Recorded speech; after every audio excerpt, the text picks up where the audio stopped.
সুপ্রিয় দর্শক, আসসালামু আলাইকুম রহমতুল্লাহি বারাকাতুহু। আমরা আজ সরাসরি আপনাদেরকে নিয়ে যাব শ্রীকুটের নূর। এই অনুষ্ঠানটির পঞ্চম পর্ব ধারণ করবার জন্য চট্টগ্রাম শহর থেকে প্রায় 24 কিলোমিটার দূরে ফতেয়াবাদের পাহাড়ি অঞ্চলে ফতেয়াবাদ চৌধুরীহাট কলেজ গেট দিয়ে পশ্চিমে যেতে যেতে আমরা একেবারে জালালাবাদে চলে যাব। সেই জালালাবাদটি যার নামে আজকে বিখ্যাত, তিনি হচ্ছেন হজরতে সৈয়দনা শাহজালাল বুখারী রহমতুল্লাহ। এই শাহজালাল বুখারী রহমতুল্লাহ কোথা থেকে এসেছেন, এখানে কিভাবে আস্তানা গাড়লেন, কিভাবে মুসলমানদের উপকার করেছেন, শত শত হাজার হাজার মুসলমানকে কিভাবে ইমানের দাওয়া দিয়েছেন এবং শেষ পর্যন্ত সেই পাহাড়ের চূড়ায় আরাম ফরমাচ্ছেন। ওনার সেই মাজার কমপ্লেক্সে কেন্দ্র করে হাফিজিয়া মাদ্রাসা, আমাদের নুরানি মাদ্রাসা প্রতিষ্ঠা হয়েছে। মাজার কমপ্লেক্সে উরসে পাকও অনুষ্ঠিত হয় একেবারে শরীয়ত সম্মতভাবে। মাজারের বাইরে লেখা আছে মাজারে সেজদা করা হারাম, অর্থাৎ শরীর সম্পূর্ণ বিধিনিষেধ পালন করে এই মাজারটি পরিচালিত হয়ে আসছে। মাজার কমপ্লেক্স এবং পাশাপাশি মাজার কমপ্লেক্সের অধীনে পরিচালিত হাফিজিয়া মাদ্রাসা এবং এই মাদ্রাসা তথা নুরানি মাদ্রাসাটাই আপনাদেরকে আজকে ঘুরে ঘুরে দেখাবো। আপনারা আমাদের সঙ্গে থাকবেন, শেষ পর্যন্ত সঙ্গে থাকলে নিশ্চয়ই আপনাদের ভালো লাগবে। আমাদের সঙ্গেই থাকুন। আসসালামু আলাইকুম রহমতুল্লাহি বারাকাতুহু। সুপ্রিয় দর্শকবৃন্দু, আপনাদেরকে আজকে নিয়ে এসেছি চট্টগ্রামের অক্সিজেন থেকে প্রায় 7 কিলোমিটার দূরে চৌধুরীহাট ফতেয়াবাদ কলেজের পাশ ঘেঁষে শাহজালাল বুখারী রহমতুল্লাহ মাজার কমপ্লেক্স এবং শাহজালাল বুখারী রহমতুল্লাহের নামে প্রতিষ্ঠিত নুরানি মাদ্রাসা এবং হাফিজিয়া মাদ্রাসা দেখাবার জন্য। আসলে এই মাদ্রাসা একেবারে পাহাড়ের টিলার উপরে একটি মসজিদ কমপ্লেক্সের পাশে অবস্থিত। দিনী শিক্ষা বিস্তারে আমাদের সার্বক্ষণিক এই প্রতিষ্ঠান কাজ করে যাচ্ছে। বিশেষ করে মাজার কমপ্লেক্স যার নামে প্রতিষ্ঠিত, ইনার বাজারে পাক ও মসজিদের সাথে লাগোয়া আছে। ইনি হলেন হজরতে শাহজালাল বুখারী রহমতুল্লাহ। ইনি চট্টগ্রামের 12 আউলিয়ার অন্যতম। যে 12 জন আউলিয়া চট্টগ্রামে এসে ইসলাম প্রচার করেছিলেন তাদের মধ্যে একজন হলেন সেই আমাদের কাঙ্ক্ষিত হজরত শাহজালাল বুখারী রহমতুল্লাহ। অনেকে চট্টগ্রাম শহরের আশেপাশে এনাকে হয়তো যারা অবস্থান করেন, যারা অলিভক্ত মানুষ, তারা অনেকে ওনাকে চিনেন না বা ওনার মাঝারে পাকের লোকেশন জানেন না। আসলে এত বড় বুজুর্গ হাস্তি, ইনি শুধু ইয়েমেন থেকে বুখারা হয়ে চট্টগ্রামে এসেছিলেন। প্রথমে এসেছিলেন ইয়েমেন থেকে বুখারাতে লেখাপড়া শেষ করবার পরে ইসলাম প্রচারের জন্য বাংলাদেশের এই প্রত্যন্ত অঞ্চলে আমাদের সেই জঙ্গল সলিমপুর তথা এই পাহাড়তলি মৌজাতে তিনি অবস্থান করেছিলেন।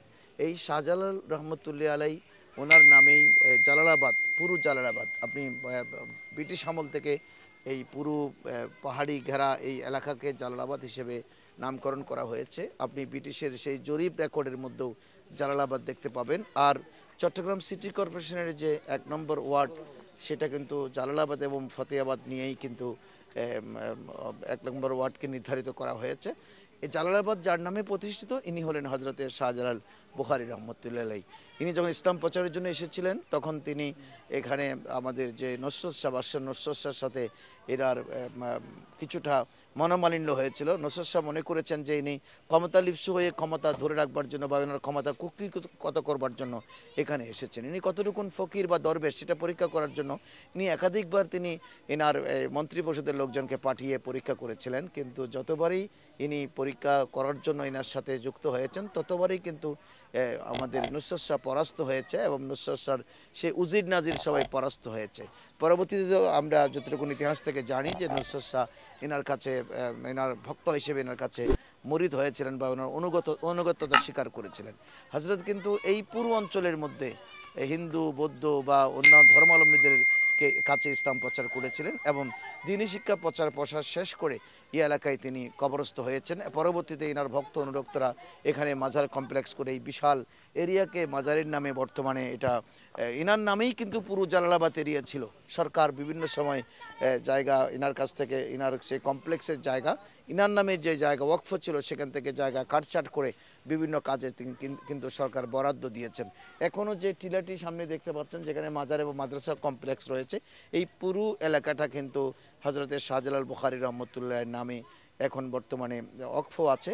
এখানে কিন্তু একটা শক্তিশালী মাজার কমিটি, মোতোয়াল্লি কমিটি এই মাজার পরিচালনা করেন। আর সবচেয়ে বড় ব্যাপার হচ্ছে যে এই মাজারে আমি যেটা দেখেছি, আমাদের দেশে তো বর্তমান মাজার কেন্দ্রিক শরীয়ত বিধি অনেক কার্যক্রম হয়, এই মাজার আলেম উলামার তত্ত্বাবধানে পরিচালিত হয়। বিশেষ করে আমাদের গৌসিয়া কমিটি বাংলাদেশ চট্টগ্রাম মহানগর শাখার দাওয়াতুল খায়ের সম্পাদক মৌলানা মোহাম্মদ সালামত আলী, বিশিষ্ট ব্যবসায়ী, তিনি জামিয়া আহমদী থেকে কামিল পাশ করে এখন ব্যবসা বাণিজ্য দেখাশোনা করেন।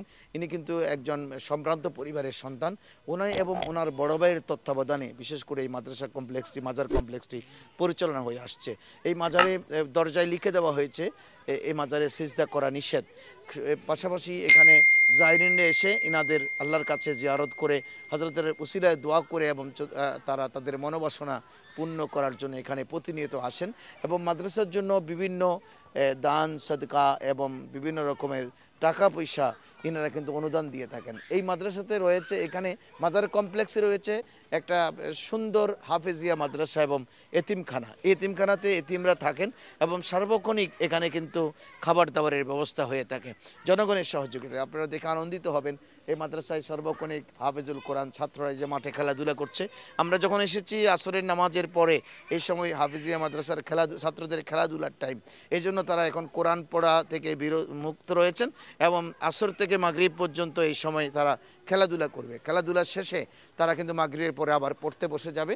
আপনাদেরকে এখন আমি হাফেজিয়া মাদ্রাসাটি ঘুরে ঘুরে দেখাবো যে হাফেজিয়া মাদ্রাসাটি আপনারা দেখুন যে কোমলমতি ছেলেরা এখানে বসে কোরআন শরীফ পড়েন। মাদ্রাসাটি এখন দোতলা হচ্ছে, দোতলা প্রায় কাজ ইট গাঁথুনি হয়ে গেছে এবং উপরে এনারা কিন্তু লোহার অ্যাঙ্গেল দিয়ে টিন দেবার জন্য ব্যবস্থা করেছেন।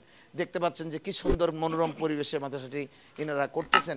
এত সুন্দর পরিবেশে যদি একটা পূর্ণাঙ্গ হাফেজিয়া মাদ্রাসা এখন পরিচালিত হচ্ছে, এটাকে আমরা আরও কলেবরে বাড়াতে চাই। অনেকের ছাত্রছাত্রী ভর্তি করবার জন্য হয়তো মাদ্রাসা খুঁজছেন, কিন্তু হাফেজিয়া মাদ্রাসার পরিবেশ পরিস্থিতি দেখে আপনারা হয়তো অনেকে ভর্তি করাতে রাজি হবেন না। আজকে এখন আমি এই মাদ্রাসার ভিতরে আপনাদেরকে আমি নিয়ে আসবো, যে মাদ্রাসাটি দেখেন যে আল্লাহর রহমতে যারা হাফেজিয়া মাদ্রাসা উস্তাদ এবং পরিচালনা কমিটিতে রয়েছেন তারা কিন্তু দেখেন কি সুন্দর করে হাফেজিয়া মাদ্রাসা করেছেন। প্রত্যেক ছাত্রের জন্য কিন্তু আলাদা আলাদা করে ড্রয়ার করেছেন ওদের মালসামান রাখার জন্য, এবং নিচে কার্পেটিং করা আছে ঠান্ডা না লাগার জন্য। এই কার্পেটের উপর বসে তারা সারাদিন কোরআন শরীফ পড়ে। এখানে দুজন হাফেজ সাহেব আছেন, ইনাদের সিট দেখতে পাচ্ছেন, ওনারা এখানে রাত্রে ঘুমান, ছাত্ররা নিচে বেডিং, অর্থাৎ ওনার বেডিংপত্র এখানে কিন্তু প্রতিটি ডয়ারে প্রত্যেকটা ছাত্রের বেডিং এবং নাম লেখা আছে, কে কোথায় বেডিং রেখেছেন ওখান থেকে বের করে তারপরে ওনারা রাত্রে ঘুমান। এবং দিনে এই কোরআন শরীফগুলো দেখতে পাচ্ছেন, এটা প্রত্যেকটা ছাত্রের এক একটি কোরআন শরীফ, সে ওটা নিয়ে সারাদিন কিন্তু কোরআন শরীফ পড়ে। আল্লাহর জাহানে এর চেয়ে সুন্দর কোনো বরকতময় জায়গা নাই, কারণ যেখানে 24 ঘন্টা কোরআন শরীফ তেলাওয়াত হয়, এর আশপাশে একটা গুনাহের কাজের কোনো সুযোগ নেই। কারণ এই ছেলেগুলো এমনিতেই কোমলমতি, একেবারে বাচ্চা বাচ্চা ছেলে, আদুরে আদুরে চেহারা। তারা আসে মা বাবার কাছ থেকে বিদায় নিয়ে কোরআনের পথে আসবার জন্য। এখন তো তারা মা বাবার কোলে থাকবার কথা, মা বাবার সাথে এক কাঁথাতে ঘুমাবার কথা, কিন্তু মা বাবাও স্যাক্রিফাইস করেছেন, আমরা কোরআনের পথে তাদেরকে ছেড়ে দিয়েছি। এই কোরআনের পথে এসে দেখেন এখানে বসে বসে আপনি যদি গোটা আশেপাশে এরিয়া, এই ফতেহাবাদ, হাটাজারি, চৌধুরীহাট, বড়দিঘির পাড়, অক্সিজেন, আপনার নাজিরহাট, এই রওজান, এখান থেকে যদি আপনাদের ছাত্রকে আপনি হাফেজিয়া মাদ্রাসায় ভর্তি করাতে চান, আপনি এই মাদ্রাসায় এনে ভর্তি করাতে পারেন। আর আপনাদের কাছে আরেকটি আবদার থাকবে, সেটা হলো যে একক আমাদের পক্ষে আসলে একটা প্রতিষ্ঠান সুন্দরভাবে চালানো অনেক সময় সম্ভব হয় না, এখানে আপনাদের সহযোগিতা দরকার হয়। এলাকাবাসী সহযোগিতা করছেন, আরও সহযোগিতা দরকার। আপনারা যদি সহযোগিতা করেন, আমরা এই রুমটাকে আমরা এসি করে দিতে পারি। সামনে 2 মাস পরে গরম আসবে, প্রচণ্ড গরমে তাদেরকে লেখাপড়া করতে হয়। আমরা যদি এখানে 4টা এসি লাগাইয়া দিই, সার্বক্ষণিক কিন্তু এসির বাতাসে তারা পড়াশোনা করতে পারবে। আর এই ঠান্ডার দিনে আমরা বাথরুমে যদি গিজার লাগাইয়া দিই, তাহলে তারা সার্বক্ষণিক গরম পানি পাবে। ওস্তাদ যিনি, আপনারা জানেন 3টা বাজে উঠে যেতে হয়, 3টা বাজে উঠে তারা কোরআন তেলাওয়াত শুরু করে, ফজর পর্যন্ত, আজান পর্যন্ত তারা কোরআন পড়ে। আজানের পরে মসজিদে যায়, মসজিদে নামাজ পড়ে এসে তারা হালকা কিছু খেয়ে আবার হয়তো 1 ঘন্টা কোরআন শরীফ পড়ার পরে আর 2 ঘন্টার জন্য তারা ঘুম দেন। তারপরে 10টা বাজে উঠে গোসল খাওয়া দাওয়া এগুলো সেরে তারা কিন্তু আবার কোরআন তেলাওয়াত করতে বসে যান। এটা হাফেজিয়া মাদ্রাসার একটা পুরনো আমাদের বুজুর্গানের দিনের একটা সিস্টেম, স্টাইল। অর্থাৎ ওই তাহাজ্জুদের নামাজের সময় উঠে তারা তাহাজ্জুদও পড়বে, মাদ্রাসাতে লেখাপড়াও করবে ভোর রাতে, কিন্তু আমরা তখন কিন্তু অঘোর ঘুমাচ্ছি, আমাদের কিন্তু সে খবর নেই। তো এত সুন্দর করে যারা কোরআন পড়ে তাদেরকে আমরা একটু সহযোগিতা করতে পারবো না? আপনাদের সহযোগিতা খুবই দরকার। হাফিজিয়া মাদ্রাসা দেখলেন, এখন আপনাদেরকে দেখাবো এই হাফিজিয়া মাদ্রাসার রান্নাঘর। দেখেন রান্নাঘরের অবস্থা, এটা এটা যদি আমরা আর একটু বড় করতে পারি তাহলে কিন্তু যে ডেক্সি পাতিল দেখতে পাচ্ছেন, তারা দুপুরে খেয়েছেন, রাতের জন্য আবার পাক হবে। গ্যাসের সিলিন্ডার আছে, আমরা চাইলে এটা একটা আলাদা রুমে নিয়ে যেতে পারি। এটা কিন্তু নিরাপদ না। নিরাপদ না কি জন্য? যে সিলিন্ডার আমাদের ওই যে সিঁড়ির নিচে সিলিন্ডার আছে, যে কোনো সময় দুর্ঘটনা তো হতে পারে। এখানে বাবুর্চি রাখা আছে, বুয়া রাখা আছে, তারা সবসময় পাক শাক করে এবং সুন্দর ব্যবস্থাপনায় ছাত্রদেরকে খাওয়ায়। তারা যদি ভালো খেতে না পারে তাহলে কিন্তু পড়বে কোত্থেকে? ওদের শরীর দুর্বল থাকলে তো পড়াশোনা করতে পারবে না। আপনারা সেটা মনে রাখবেন। আমি মাদ্রাসাটার লোকেশন আপনাদেরকে জানিয়ে দিচ্ছি। আমাদের যে হাটাজারি অক্সিজেন থেকে হাটাজারি যাওয়ার পথে চৌধুরীহাট বাজার কলেজ গেটে নেমে 20 টাকা দিয়ে রিক্সা যোগে এই মাদ্রাসায় আসা যায়। একেবারে সুন্দর মনোরম পরিবেশ, আশেপাশের পরিবেশটা সুন্দর। আপনারা দেখতে পাচ্ছেন যে আমরা সন্ধ্যাবেলা এসেছি। এখন আপনাদেরকে আমি দেখাবো এই মাজার কমপ্লেক্সের অধীনে একটা নুরানি মাদ্রাসা পরিচালিত হয়ে আসছে, হযরতে শাহজালাল বুখারী রহমতুল্লাহি মডেল নুরানি মাদ্রাসা। এখন আমি আপনাদেরকে নিয়ে যাব মাজার কমপ্লেক্সের অধীনে পরিচালিত শাহজালাল বুখারী রহমতুল্লাহি মডেল নুরানি মাদ্রাসায়। দেখেন এই কমপ্লেক্সের অধীনে আমরা তো মাজার কমপ্লেক্স করেছি শুধু আমদানি করি, রপ্তানি কোন খাতে করছি কিন্তু সেটা আমরা জনগণকে দেখাতে পারি না। কিন্তু এই মাজার কমপ্লেক্স কর্তৃপক্ষ কিন্তু একদিকে হাফিজিয়া মাদ্রাসা এতিমখানা, আর একদিকে শাহজালাল বুখারী নামে একটি মডেল মাদ্রাসা প্রতিষ্ঠা করেছে। এবং এই মডেল নুরানি মাদ্রাসা কিন্তু সকালবেলা যথেষ্ট ছাত্রছাত্রী লেখাপড়া করে, এখানে শিক্ষকদের তত্ত্বাবধানে লেখাপড়া করা হয়। তো আমরা এটাকে আস্তে আস্তে আমাদের পরিকল্পনা হচ্ছে যে আমরা আস্তে আস্তে এটাকে দাখিল পর্যায়ে উন্নীত করার চিন্তা ভাবনা আছে। নুরানি মডেল মাদ্রাসা থেকে শুরু করে আমরা এটাকে দাখিল পর্যায়ে নিয়ে যাব। এখন বিকেলবেলা মাদ্রাসা বন্ধ, সকালবেলা মাদ্রাসা শুরু হয় এবং সেই মাদ্রাসা সকালবেলা হয়তো একেবারে 8টা থেকে 2টো পর্যন্ত পরিচালিত হয় এই রুমগুলো। কিন্তু রুম আমাদের জন্য অপ্রতুল। ওই পাশে আপনারা দেখেছেন দোতলা বিল্ডিং হচ্ছে, এরপর আমাদের পূর্ণাঙ্গ একটা বিল্ডিং দরকার। আমাদের মাজার কমপ্লেক্স কর্তৃপক্ষের সাথে আমি কথা বলেছি, ওনারা বলেছেন এনাদের পরিকল্পনায় বিশাল চিন্তাধারা আছে। এখানে দাতব্য চিকিৎসালয় হবে, এখানে মাজার কমপ্লেক্সের অধীনে পূর্ণাঙ্গ দাখিল মাদ্রাসা হবে, এতিমখানা থাকবে, এখানে হাফেজিয়া মাদ্রাসা হবে, এখানে দাতব্য চিকিৎসালয় হবে, পাশাপাশি এখানে আধুনিক মানের বেকার মানুষদেরকে বিভিন্ন ট্রেনিং সেন্টার করা যায় কিনা আমাদের পরিকল্পনায় আছে। কিন্তু এই জন্য দরকার হচ্ছে কিন্তু আপনাদের পূর্ণাঙ্গ সহযোগিতা। আমি এখন হযরতে শাহজালাল বুখারী রহমতুল্লাহ 10ই মাঘ কিন্তু 12ই মাঘ কিন্তু ওনার উর্সে পাক এসে গেছে। সম্ভবত এই মাসের ইংরেজি মাসের 26 তারিখ, মাঘ মাসের 12 তারিখে ইনার উর্সে পাক হবে। আমি গত বছর এসেছিলাম, মাশাআল্লাহ একেবারে শরীয়তসম্মত পন্থায় ওরস যদি আপনাকে দেখতে হয় হযরতের ওরসে আসতে হবে। এখানে কোনো মেলা বসে না, আশেপাশে কোনো মেলা নেই। মাগরিবের নামাজের পর থেকে বুজুর্গ উলামা ইকরাম 10টা পর্যন্ত হযরতের জীবনের উপরে এবং আমাদের আধ্যাত্মিকতার উপরে বেশ সুন্দর আলোচনা চলে। এবং আমি লোকজন দেখে অবাক হয়ে গেছি যে মসজিদ ভর্তি, কমপ্লেক্স মাঠ ভর্তি হয়ে একেবারে উপচে পড়া মানুষ, এবং এতগুলো মানুষকে নিয়ে রাত 10টায় আখেরি মোনাজাত হয়।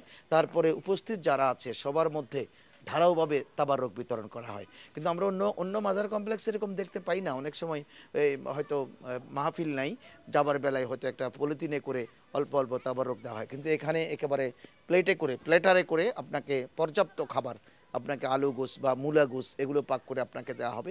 এবং সবচেয়ে বড় আলোচিত বিষয় হচ্ছে শরীয়ত সম্মত পন্থায় বুজুর্গ উলামা ইকরাম এখানে রাত 10টা পর্যন্ত আলোচনা করেন, এবং যারা আসেন কাউকে কিন্তু ওনারা বঞ্চিত করেন না, সকলকে সুন্দর তাবারুকাতের ব্যবস্থা করেন। শাহজালাল বুখারী রহমতুল্লাহ কিন্তু একজন বুজুর্গ হাস্তি, উনি চট্টগ্রামের 12 ওয়ালির মধ্যে অন্যতম, এবং ইনি মুস্তাজাবুদ দাওয়া। এই পর্যন্ত আমি অনেকের কাছে শুনেছি যে মাজার কমপ্লেক্সে এসে কেউ বিমুখ হননি, হযরতের উসিলা আল্লাহর কাছে দোয়া করেছেন। দেখেন কত সুন্দর করে ব্যবস্থা করেছেন কর্তৃপক্ষ। ইনারা মাজারের ভিতরে গরমকালে যেন জাহিরিদের কোনো অসুবিধা না হয় তার জন্য কিন্তু এসি পর্যন্ত ফিট করে দিয়েছেন। মাজারে এসি আছে, মসজিদে হয়তো এসি আছে, বা এসি আছে কিনা, মসজিদেও এসি আছে। এবং মসজিদটা কিন্তু আপনারা ইতিমধ্যে দেখেছেন আমাদের ভিডিও ক্লিপে যে বিশাল বড়, এবং জুমাবারে প্রচুর মুসল্লি চতুর্দিক থেকে এখানে সমাগম ঘটে। আশা করি আপনারা এই কমপ্লেক্সটা দেখে খুশি হবেন এবং আমাদের সাথে যুক্ত থাকবেন। এই মাদ্রাসায় আপনাদের দান, আপনাদের সাদকা, আপনাদের সহযোগিতা, আপনাদের এককালীন অনুদান, বিশেষ করে এই মাদ্রাসাকে আরও কীভাবে আমরা সুন্দর করতে পারি, এই মাদ্রাসা কমপ্লেক্সে, মাজার কমপ্লেক্সে এবং মসজিদকে যেন সাজাতে পারি, এলাকাবাসী যেন এসে এখানে আল্লাহর ইবাদত করতে পারে, এই পাহাড়ি নিরিবিলি পরিবেশে যেন আল্লাহকে ডাকতে পারে, সেই সুন্দর পরিবেশ দেবার জন্য আপনাদের সহযোগিতা দরকার। দেশে বিদেশে প্রবাসে যারা আছেন আপনারা আমাদের সহযোগিতা করবেন। হজরতের নেগাহে ক্রম আপনারা অবশ্যই পাবেন, তাতে কোনো সন্দেহ নেই। আমি আপনাদের সহযোগিতা কামনা করছি। সার্বিকভাবে আপনারা এই মাজার কমপ্লেক্স এর অধীনে পরিচালিত প্রতিষ্ঠানগুলো দেখভাল করে আমাদেরকে সহযোগিতা করবেন। আজ আপনাদের বিদায় নিচ্ছি। এখন আমরা জিয়ারত করব মাজারে পাকে। সিসিটিভি বিডি পরিবেশিত অনুষ্ঠানগুলো আপনারা দেখুন এবং আমাদের সাথেই থাকুন। ইনশাআল্লাহ সুন্নিয়তের প্রচার প্রসারে, ইসলামের প্রচার প্রসারে আমরা কাজ করে যাচ্ছি, আপনাদের সহযোগিতা চাই। আমরা যে দিনী প্রতিষ্ঠান বাড়াবার জন্য কিন্তু এই উদ্যোগগুলো নিয়েছি। দিনী প্রতিষ্ঠান, আজকে স্কুল কলেজ মাদ্রাসা ইউনিভার্সিটি আছে, কিন্তু আমরা যে মুসলিম, আমাদের নৈতিক শিক্ষা যে শিক্ষিত হতে হবে, আমাদের ছেলে মেয়েগুলো যে মানুষের মতো মানুষ হতে হবে, তার জন্য কিন্তু প্রতিষ্ঠান পাচ্ছে না। এই জন্য আমরা আলাদা আমাদের শরীয়তও থাকবে, দুনিয়ারবি লেখাপড়াও থাকবে, ইংরেজি থাকবে, বাংলা থাকবে, বিজ্ঞান থাকবে, এবং পাশাপাশি আমাদের ইলমে দ্বীন যেগুলো আমাদের খুব দরকার, ওযু, নামাজ, রোজা, হজ, যাকাত, এই নুরানি মাদ্রাসায় ছাত্ররা একেবারে ছন্দে ছন্দে সেগুলো মুখস্থ করে নিচ্ছে। আমরা আরও শিক্ষক নেব, আরও ক্লাস বাড়াবো, আস্তে আস্তে দাখিল পর্যন্ত করার পরিকল্পনা নিচ্ছি। আপনাদের সহযোগিতা দরকার। আশা করি আপনারা এসে আমাদের এই কমপ্লেক্সটি দেখে যাবেন, একদিন জিয়ারত করে যাবেন, হজরতের দোয়া নিয়ে যাবেন। এই আশাবাদ ব্যক্ত করে শেষ করছি। সকলকে ধন্যবাদ। আসসালামু আলাইকুম ওয়া রাহমাতুল্লাহি ওয়া বারাকাতুহু। জি, আমরা এখন কথা বলবো আমাদের চট্টগ্রাম শহর থেকে প্রায় ৭ কিলোমিটার উত্তরে অবস্থিত ফতেহাবাদ, একেবারে জালালাবাদের পাহাড়ের চূড়ায় শাহজালাল বুখারী রহমতুল্লাহ মাজারকে ঘিরে যে কমপ্লেক্স করা হয়েছে, সেই কমপ্লেক্সের জন্য পরিচালিত হয়ে আসছে শাহজালাল বুখারী মডেল নুরানি মাদ্রাসা এবং শাহজালাল বুখারী এতিমখানা ও হাফিজে মাদ্রাসা। এই দুটো মাদ্রাসায় যিনি সভাপতির দায়িত্ব পালন করছেন বিশিষ্ট আলেম দ্বীন, বিশেষ চিন্তাবিদ এবং ব্যবসায়ী শিক্ষক অনুরাগী জনাব মোহাম্মদ সালামত আলী সেটা আমরা এখন কথা বলবো। জি মোহতরম, আপনি তো সভাপতি হিসেবে দায়িত্ব পালন করছেন। আপনার মাদ্রাসাটা আমরা আজকে ডকুমেন্টারি করেছি এখানে, আমাদের খুব ভালো লেগেছে। আপনার ভবিষ্যৎ পরিকল্পনা কি? এটি নুরানি মাদ্রাসা চলছে, হাফিজিয়া এতিমখানা, এই দুটোকে আপনি আবার কোন পর্যায়ে নিয়ে যেতে চাচ্ছেন? ধন্যবাদ এবং মোবারকবাদ। আপনারা যারা আজকে আমাদের এই কমপ্লেক্সের ভবিষ্যৎ পরিকল্পনা উপস্থাপন করার জন্য জাতির কাছে আপনারা উৎসাহিত হয়ে এসেছেন, আপনাদেরকে ধন্যবাদ এবং মোবারকবাদ জানাই। আমি খুব ছোট্ট পরিসরে বলবো, উত্তর চট্টগ্রাম প্রখ্যাত ওলিয়ে কামেল হযরত শাহজালাল বুখারী রহমতুল্লাহ, উনি আজ থেকে প্রায় ৫০০ বছরের কাছাকাছি সময়ে এখানে এই এলাকায় এসেছিলেন। যখন এই এলাকায় এসেছেন তখন এখানে আমরা যতটুকু শুনেছি আমাদের পূর্বপুরুষ থেকে, এখানে বাঘ ভাল্লুক ছাড়া কোনো মানুষ ছিল না। অনেক কষ্ট করে জোহরের নামাজটা হয়তো পড়া হইতো আজকে থেকে ১০০ বছর আগেও, ৭০-৮০ বছর আগেও। কিন্তু এর আগে কি অবস্থা ছিল, কি জঙ্গল ছিল, সেটা আমরা হয়তো আন্দাজ করতে পারি। কিন্তু আমাদের পূর্বপুরুষ, বিশেষ করে আমার আব্বাদের বয়সী যারা ছিল, ওনারা যতটুকু বলে, ওনারা নিজেরা এখানে বাঘ ভাল্লুক দেখেছেন। ওনার নামে প্রতিষ্ঠিত এই এলাকায় হযরত শাহজালাল বুখারী রহমতুল্লাহ হেফজখানা, এতিমখানা এবং হযরত শাহজালাল বুখারী রহমতুল্লাহ নুরানি মডেল মাদ্রাসা পরিচালিত হয়ে আসতেছে। হেফজখানা মধ্যে আমাদের ইতিমধ্যে প্রায় ৪০ ঊর্ধ্ব ছাত্র ধারাবাহিকভাবে আবাসিকভাবে থাকে এবং নুরানি মাদ্রাসায় আমাদের শিশু ১, ২, ৩, ৪ এবং ধারাবাহিকভাবে এটাকে আমরা দাখিল পর্যন্ত নিয়ে যাব এবং পরিকল্পনা আমাদের এভাবে আছে। আমরা সেই লক্ষ্য নিয়ে আমরা এগিয়ে যাচ্ছি এবং আমরা চাই মাজারের পার্শ্ববর্তী যে প্রতিষ্ঠানগুলো, দ্বীনি প্রতিষ্ঠানগুলো আছে, আমি আশা করব ব্যক্তিগত প্রত্যেক জায়গায় যেন প্রত্যেকটা মাজারের পাশে হক্কানি যদি মাজার হয়ে থাকে, বন্ড কোনো মাজার নয়, আমরা এগুলো সাপোর্ট করব না।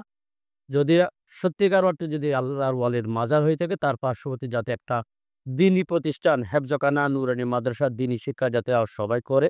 আনসারি মানুষ যে দান নিয়ে যায়, হ্যাঁ, এটা অবশ্যই আমরা অনেক সময় নিজেরা ভোগ করি। ভোগ করে। এই বলতেছে যে আমরা ভোগ করবো না, দিনের জন্য অবশ্যই। আল্লাহর অলি যে পথে এসেছেন আমরা সেই পথে করছেন। কারণ আমরা এখন মাজারকে কেন্দ্র করে যে ভণ্ডামি, বিশেষ করে আমি যদি আমার এলাকার কথাই বলি, ওই মাজারে একসময় অনেক মেলা হতো। আজকে দীর্ঘ সময় থেকে এলাকাবাসীর সহযোগিতা, এলাকাবাসীর সহউদ্যোগে এই মেলাগুলো বন্ধ করে আজকে উরুসকে আমরা একটা এবাদতের জায়গা দিয়ে এসেছি। শরীয়ত সম্মত একটা উরুস আগামী ২৬শে জানুয়ারি ১২ই মাঘ এই উরুস হয়। আজকের এই মাধ্যমে আমি আপনাদের সকলকে সেই উরুসের দাওয়াত দিলাম, কারণ আমাদের এই উরুসটা হয় একেবারে শরীয়ত সম্মত। এই কমপ্লেক্সের আওতার যে প্রতিষ্ঠান, এই প্রতিষ্ঠানে কে আমরা ধারাবাহিকভাবে দিন যাতে উন্নতি করতে পারি। মডেল যে শব্দটা দিয়েছি, মডেল শব্দের সাথে আমাদের কাজ যাতে সমন্বয় হয়, এখান থেকে যাতে দিনই আলেম তৈরি হয় সে লক্ষ্য নিয়ে আমরা কাজ করেছি। ইনশাল্লাহ আপনারা সকলেই দোয়া করবেন।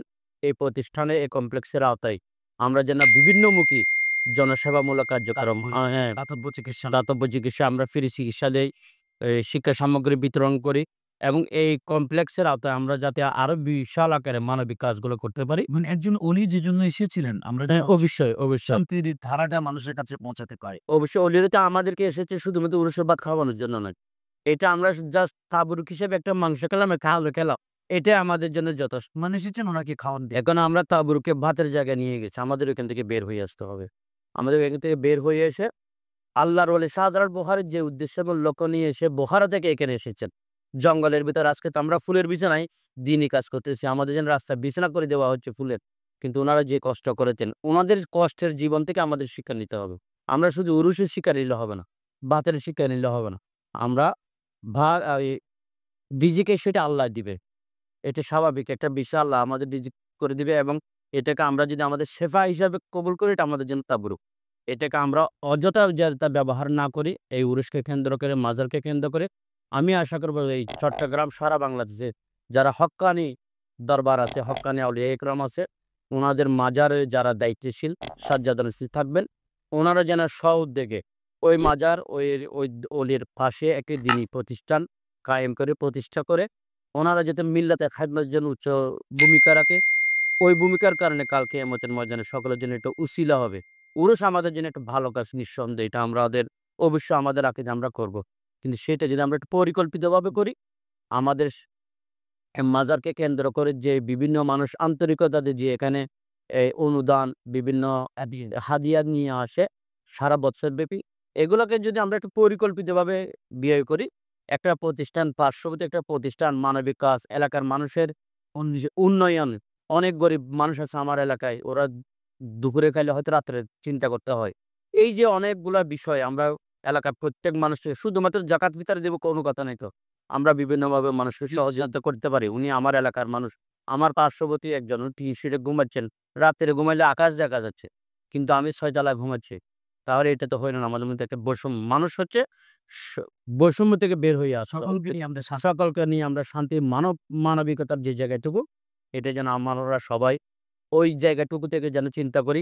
মাজার কেন্দ্রিক যেই মসজিদ, মাজার কমপ্লেক্স, মাজারের উরুস, এই মাজারকে কেন্দ্রিক যা আছে ওগুলো যেন আমরা পরিকল্পনায় করে আমাদের দ্বীনি খেদমতের আঞ্জাম যেন দেই এবং যথাযথভাবে যদি আমাদের এই আঞ্জামটা হয়, সেটা আমাদের জন্য কাল কিয়ামতের মধ্যে জান্নাতের সিরা হবে। ধন্যবাদ। আসলে শ্রোতাবু আপনারা শুনেছেন আমাদের মোহতারাম মাওলানা সালামত আলী সাহেব কি চমৎকার কথা বলেছেন যে আমরা মাজার কেন্দ্রিক ভণ্ডামি বন্ধ করব এবং ওরস শরীয়ত সম্মত চালু করে পুরো কমপ্লেক্সের অধীনে দিনের আলো ছড়াবার জন্য কাজ করে যাব।